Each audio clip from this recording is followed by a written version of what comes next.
Hello，大家好，我们又见面了。上一次呢，我跟大家分享了一些我童年的小故事，还有我父母这一辈，他们认同的教育方式。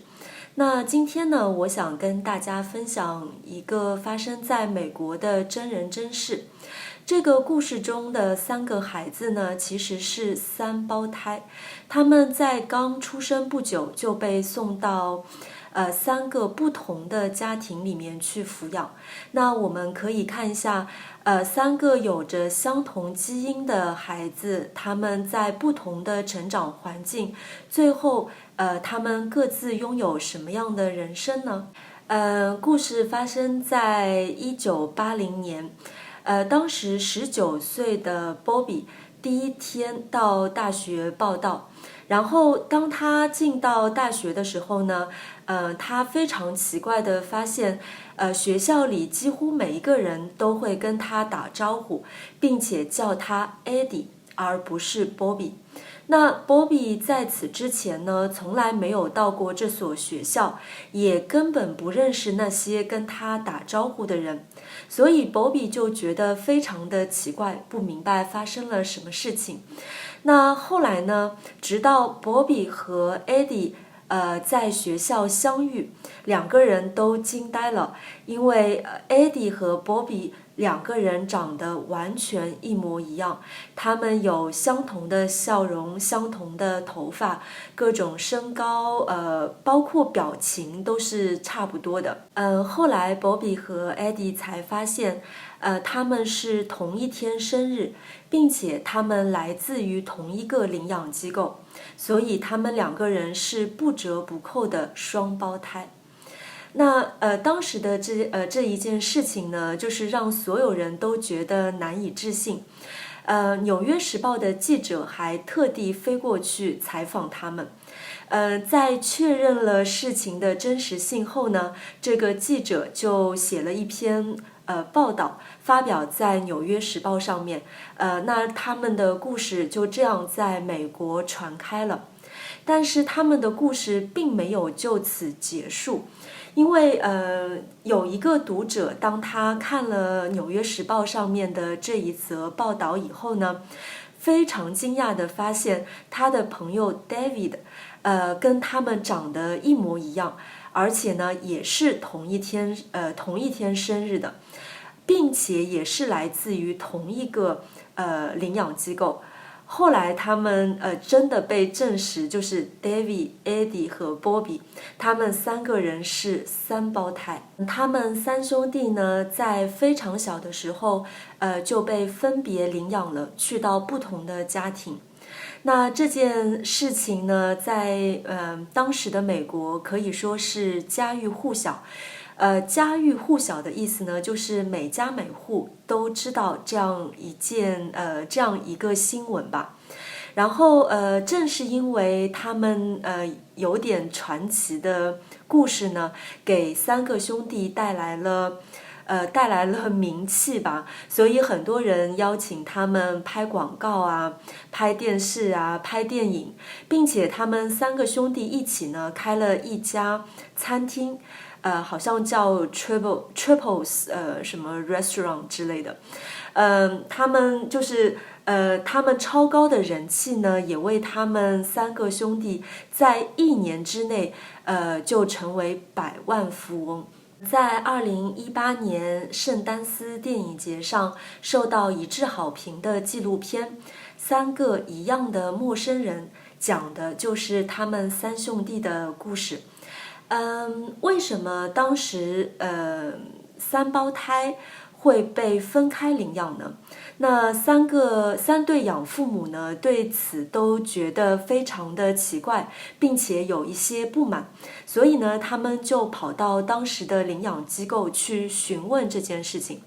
那领养机构的负责人是这样回答的，他说三胞胎是很难被安放在同一个家庭领养的，所以呢，当时他们就决定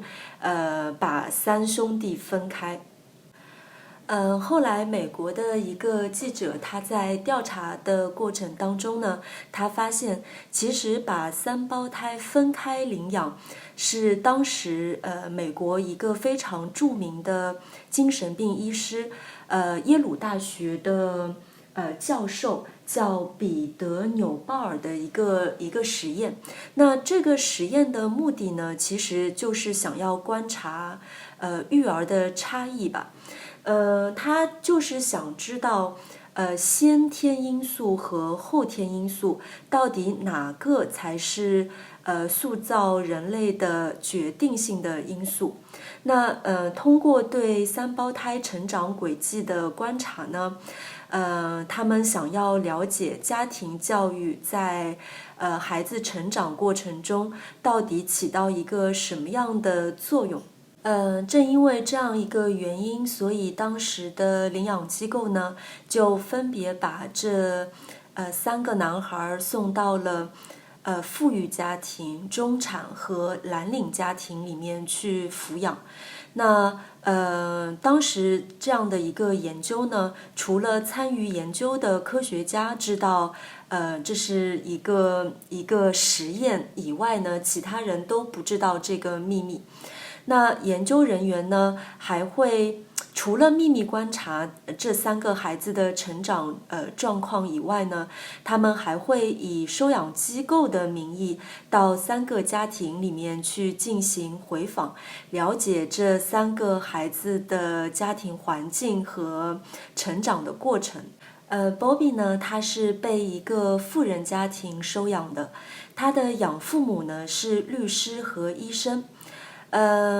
这2个就是他的养父母呢，是受过非常好的高等教育，并且性情呢也是非常的温和。虽然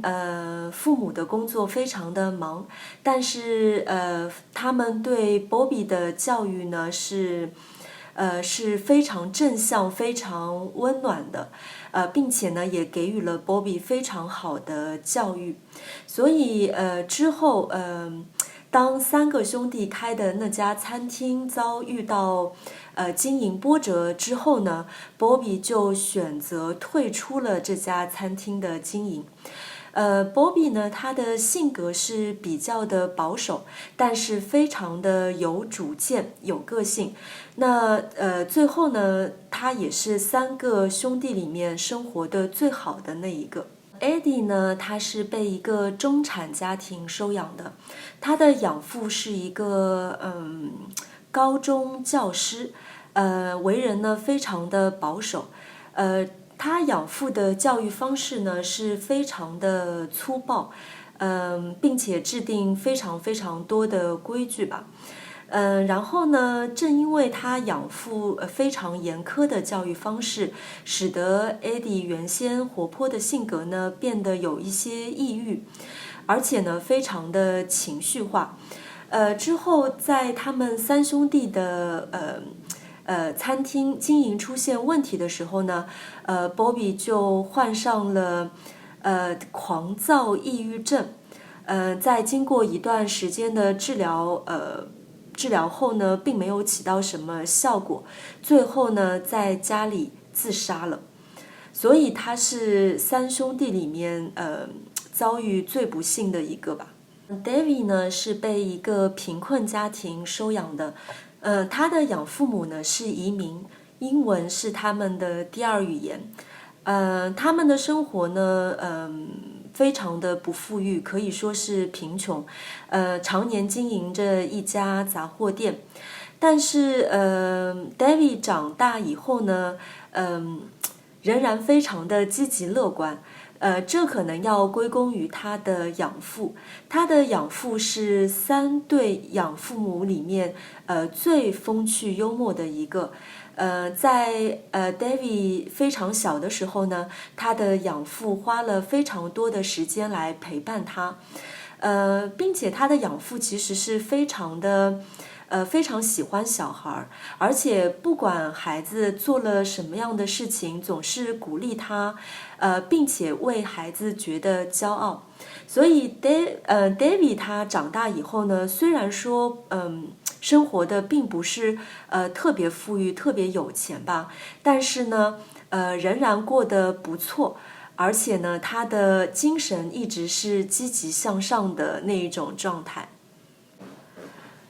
这三兄弟的故事告诉我们，孩子的性格或者孩子的性情跟基因是有关系的，但是孩子的未来跟父母的教育又是密切相关的。